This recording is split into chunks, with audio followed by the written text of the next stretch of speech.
Oh, folks, this is JC, the Warrior. I guess you could call me. It's been suggested that I stop worrying so much about things over which I have no control and go ahead and enjoy my later years. And I have to admit, I tried that for about 3 days once, but it just didn't work out too well. With our country and the condition it's in now, and what we have and don't have to look forward to, I just can't help myself but to worry about things. I want to take you back somewhere now to something that I think means as much now as it ever did. It has to do, it was a speech that was given by Abraham Lincoln called the Gettysburg Address. It was at Gettysburg at the beginning of the Civil War. And I'll read a little about it here, and then I want to read the speech to you. I want to remind you what Abraham Lincoln said at that time. I'll start off by reading a statement here that was given by Senator Charles Sumner. All right, I'll start right now. It says the Gettysburg Address, Gettysburg, Pennsylvania, November 19th, 1863. On June 1, 1865, Senator Charles Sumner commented on what is now considered the most famous speech by President Abraham Lincoln. In his eulogy on the slain president, he called it a monumental act. He said Lincoln was mistaken that the world will, quote, little note nor long remember what we say here, end quote. Rather, the Bostonian remarked, the world noted at once what he said and will never cease to remember it. The battle itself was less important than the speech. And I'm gonna recite that speech for you now. I'm no Abe Lincoln, but you know what the hey, we go with what we have to work with. All right, this is the Gettysburg Address by Abraham Lincoln. 77 years ago, our fathers brought forth on this continent a new nation, conceived in liberty and dedicated to the proposition that all men are created equal.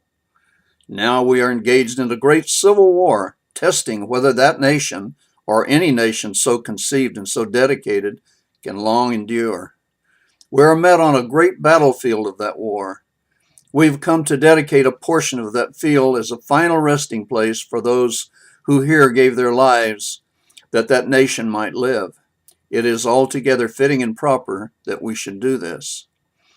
But in a larger sense, we cannot dedicate, we cannot consecrate, we cannot hallow this ground. The brave men, living and dead, who struggled here have consecrated it far above our poor power to add or detract. The world will little note nor long remember what we say here, but it can never forget what they did here. It is for us the living, rather, to be dedicated here to the unfinished work which they who fought here have thus far so nobly advanced. It is rather for us to be here dedicated to the great task remaining before us, that from these honored dead, we take increased devotion to that cause for which they gave the last full measure of devotion, that we here highly resolve that these dead shall not have died in vain, that this nation under God shall have a new birth of freedom, and that government of the people, by the people, and for the people shall not perish from the earth. That was the speech given by President Abraham Lincoln in Gettysburg. And friends, I think it's time we read this over again and again. I can't help, I feel a fear inside me wondering if we're on our way to being as we were in those days when brother fought against brother, when black fought against black, white fought against white. I feel now there's a power in Washington that we really need to eliminate. There are things going on in this nation that shouldn't be going on, and we need to stand up and speak up for them and have our representatives put a stop to them. I think we have a man in Washington, D.C. as our president now, Barack Obama, who's an evil man. I think he intentionally is doing everything he can to bring the United States down from its glory, from its once the greatest nation in the world, the most powerful, the richest nation in the world, the most generous nation in the world. back down to the level of a third world country, like I'm convinced is his home country, Kenya, for instance, and some other nations that are third world, where the people never have what they want, and they have to be satisfied with what they can eke out in their meager livings that they make for themselves day by day. Not only that, but I think this man and his cohorts are doing all they can to kill God, to take God out of our lives, and insert some false religion, some false ideology into the United States of America. I see it every day where our representatives and our senators don't stand up to this man. They allow him to lie. They allow him to go against the Constitution.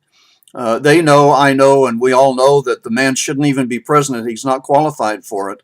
But for certain situations, I won't go into right here, he is president.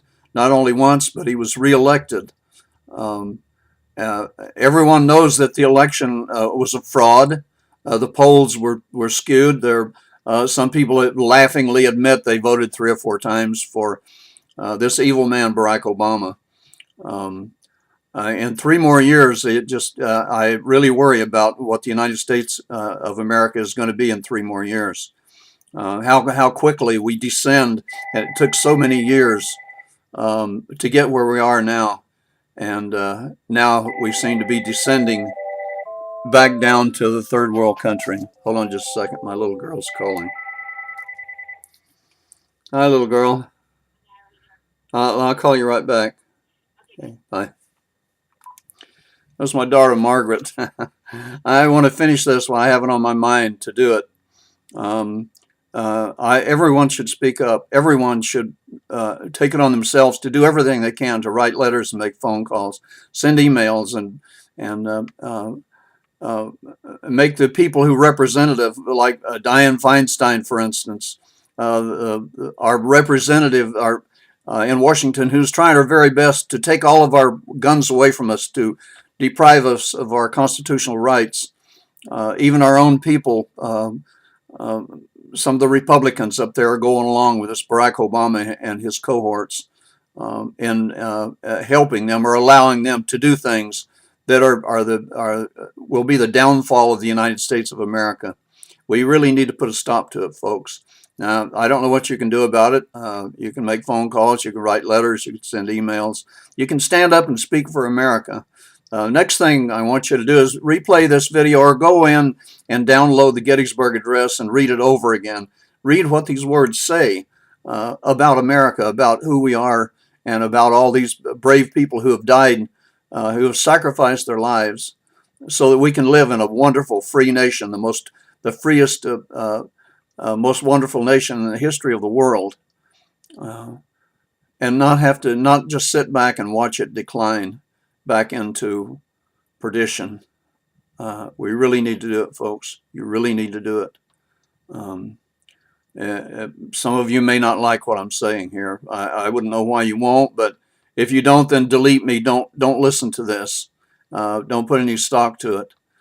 But if we love our country, we really need to do something about it. We need to speak up. We need to see that this man, Barack Obama, is taken out of Washington, is impeached, is prosecuted for the fraud that he is, for defrauding the United States of America by lying. He's not qualified to be president. Everybody knows that. His own grandmother said he wasn't born here. She was there when he was born, but it wasn't in Hawaii. It was in Kenya. But of course, she died before anybody could get over and say much to her about it. But anyhow, I'm going to cut it off now. I guess I have a tendency to ramble a little bit. I get pretty passionate about this. I hate to see, in 77 years, I've never been worried about the United States of America. Never, not even during World War II, not during the Korean conflict, not during Vietnam. Even the Civil War, after the Civil War was over with, we all knew this would be a great nation. But now, with the people running Washington and so little resistance to this evil man and what he's trying to do to our nation, I have to say, for the first time in my life in 77 years, I'm really worried about the United States of America. That's all I have to say. Listen to the Gettysburg Address. Read it over. Ask yourself in good conscience, are you satisfied to go on and do whatever it is that you are doing, or not do whatever it is that you think you should do about this? So anyhow, this is my little spiel for today. This is the Friday special, and this is JC, and I'll see you down the road if the good Lord's willing, and the creek don't rise and they don't stop my Social Security and Medicare. Have a nice day.